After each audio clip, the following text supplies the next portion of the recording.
everybody, and welcome back to another Rock Review. For today, we are in a 2009 Ford FG XR8, and this is the manual.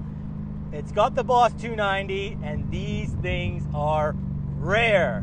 They only came out for 2 short years, 2009 and 2010, and you really do not see many of these actually on the road, because the XR6 Turbo, as we all know, really was by the FG stage kind of the fan favorite and, you know, dollar for value performance bargain. And unfortunately, greenies and emissions, they had to kill off the quad cam V8. But today we are in one. It's only got an exhaust, and this should be rather fun.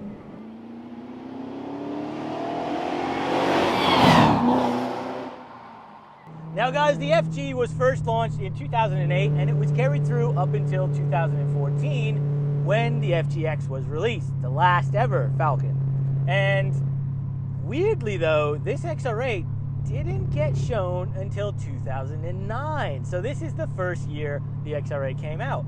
And even more weirdly, it only lasted till 2010. So from 2011 till 2014, when they switched, there was no XR8 in the FG. You know, there just wasn't. And that's why these things are rare, because green-haired fairies with blue hair and greenies and hate these people.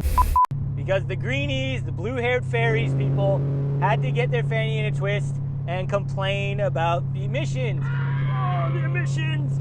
There's all these XR8s and they're killing Australia. Shut up! Shut up already!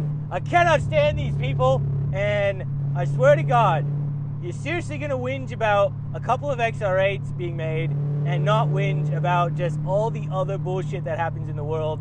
You need to get your head read and get out of the matrix, people, because yeah, it just triggers me all the time.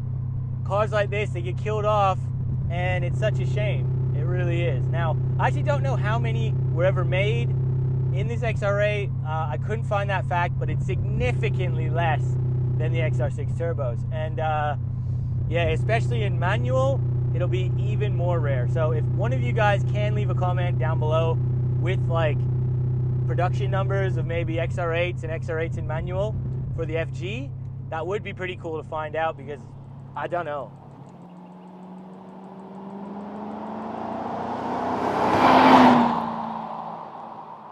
Now we are going to say a huge thanks firstly to JL Motors. They are here in Perth, Western Australia, and they kindly lent me this vehicle for today. So I will leave a link for them in the description. This XR8 is for sale by them, so check their website out, and if it's still available, yeah, again, these things are quite rare. Now, again, just the rarity of this car, this took basically the engine straight out of the previous FPV GT. So we've got the Boss 290, it's a quad cam, naturally aspirated V8, makes 290 kilowatts and about 520 Newton meters, rear wheel drive, and this one is in the 6-speed manual, and it is a TR6060, so it is a really good box. And let's not forget, you also could have gotten this in the ZF 6-speed. But I have always said, and I will continue to always say, if you're gonna get a V8 like this, you want it in a manual, because it just sounds so good. You know, just that feeling of rowing your gears is why you bought this car. Because I'm gonna be real with you people, an XR6 Turbo, stock on stock even, will absolutely slap this XR8 in the face. It's not a quick car, this XR8. We are going to do the 0 to 100 very soon, but this is really, again, why you bought this was because you wanted that rumble, you wanted that sound, and you wanted that nice feeling of rowing your gears. And especially when you get a good set of headers on this car, a nice exhaust system, you know, man, these Bosses, they sound good.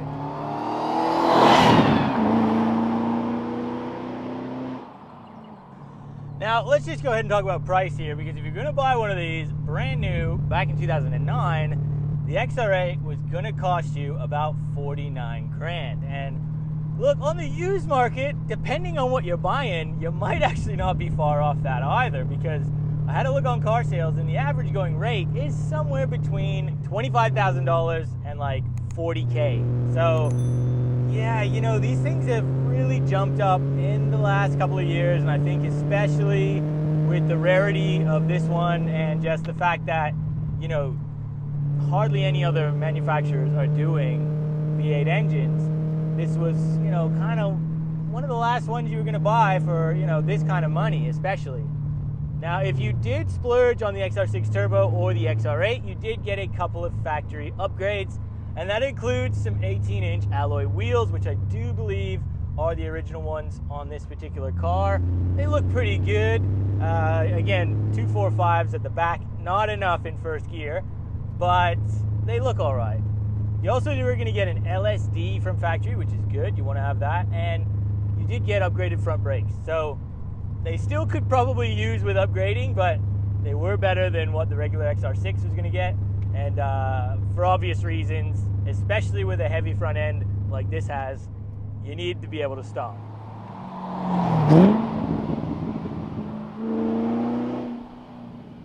The curb weight on this XR8, I believe, is like 1.7 ton. It's actually fairly similar to the XR6 Turbo, but this just has a lot more weight right over the front wheels. So, you know, in terms of handling, you really got to be careful. Yeah, it'll turn, but yeah, this definitely is a lot harder to control than an XR6 Turbo, I would say, around the bends. And from factory, definitely could use with some coilovers for an upgrade.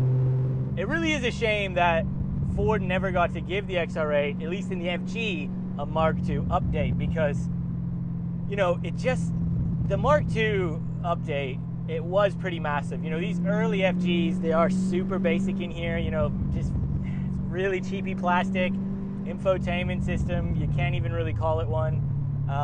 You know, it's basic. And when they went to the Mark II update, it really did give a nice feeling, you know, inside the cabin. A little bit more. It's still basic, yes, but, you know, reverse camera, color, you know, everything looked a lot nicer. Seats, materials, it just looked a bit better. But this car, it is a shame because, you know, the quad cam V8, like, who are these greenies to say the emissions are too bad? Like, they only made probably like less than 1,000 of these things. Like, I swear they're rare as hen's teeth, especially in a manual, and they're gonna whinge up and down emissions, and like, just does not make any sense. And I'm sick and tired of seeing V8s go away because of this bullshit.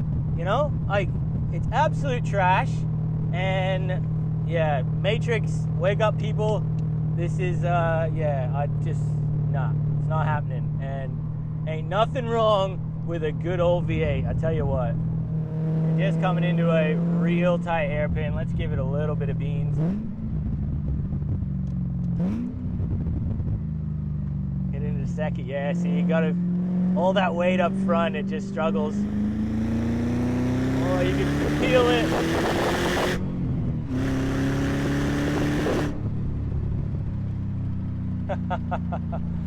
Oh yeah, this is a cruiser 100%, but it still lets you play with it. You gotta be in control.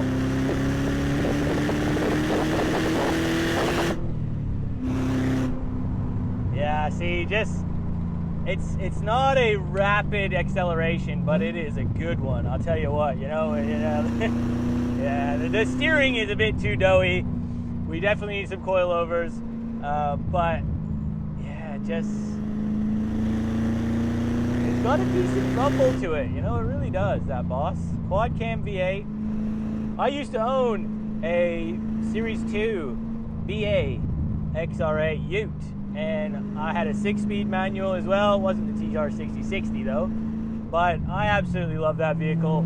Sounded absolutely insane. And it wasn't fast either. All these Boss motors, you know, unless you were going to go to town on it, build the motor essentially, supercharge it or turbo it, they ain't a fast motor. So I don't want to hear people in the comments, oh no, they're fast, they're not fast.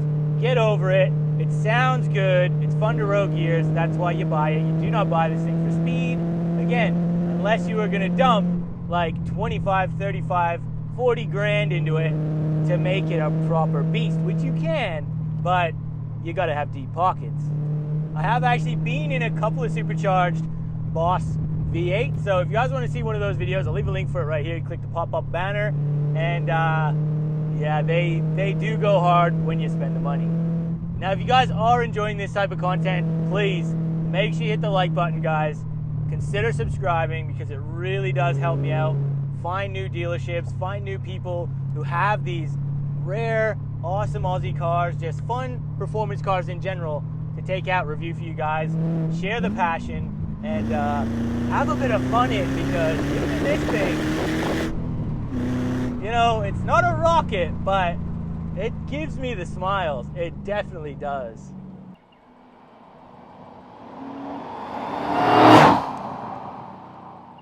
And I will just say, you know, look, this particular example, it's got 150,000 Ks on it. You know, it's in reasonable condition. There's a few creaks and rattles around the place, but this is an old car. It's the beauty of these cars is that they just handle Australia's harsh climate so well. You know, here in WA, you know, it's summer. We are regularly getting like 40, 45 degrees. You know, get up to 50 degrees plus out in the outback. So, and this is one of the most popular cars you'll see out there is a Falcon. So it's just really impressive, these things. And again, it's such a shame that the rest of the world never got the Falcon or the Commodore. It's a crying shame, and there really needs to be a Netflix documentary about it. So Netflix, hit me up. We'll collab together. We'll get a doco going. I reckon that would be some epic stuff.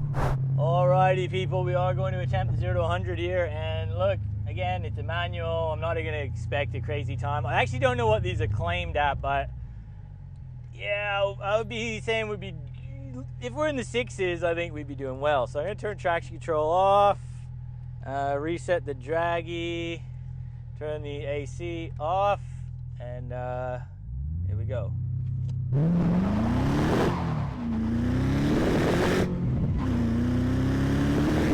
And we just roasted. We just absolutely roasted those 245s at the back because they are just incredibly dinky. Yeah, look, I barely even built up the revs. Got it to about 2,000 RPM, I think. Dropped the clutch, and first gear just was non-existent. Second gear gripped up, but yeah, it did do 100 in second, which is good. Go, go, go.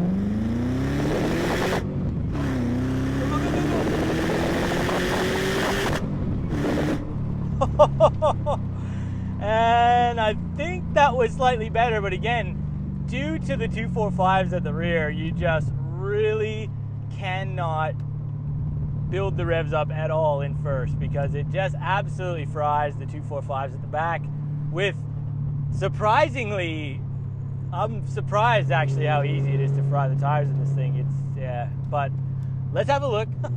I cannot believe it, but we actually got the same time, 7.1 seconds. So we're either bogging down at the beginning or we're frying tires. So like I figured, you know, you're going to be 6 seconds in this car on a perfect run even. I think you'd be lucky.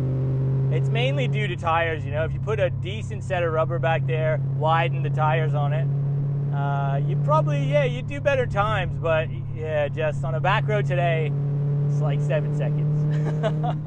Now I'm going to finish the video off here today, guys. So look, a huge thanks to JL Motors for loaning me this particular XR8 today. So again, link for them is in the description. It is for sale. What do you guys think in the comments? I think there's going to be a lot of love, a lot of hate. These things are rare, especially in a manual, and they ain't fast. They're a cruiser. They sound really good when they're done up, and it's a really enjoyable car to drive and cruise in. You're not going to win many races unless you really spend big dollars. But I tell you what, guys, if you just want something that's a bit different, you know, it's rare, you like that fact, you love the noise, these quad cams, these 5.4s, They sound epic. So just on that fact alone, they're definitely worth having a look. So I hope you guys enjoyed this video. If you did, make sure you hit that like button. Consider subscribing if you're new here, and we will see you on that next video.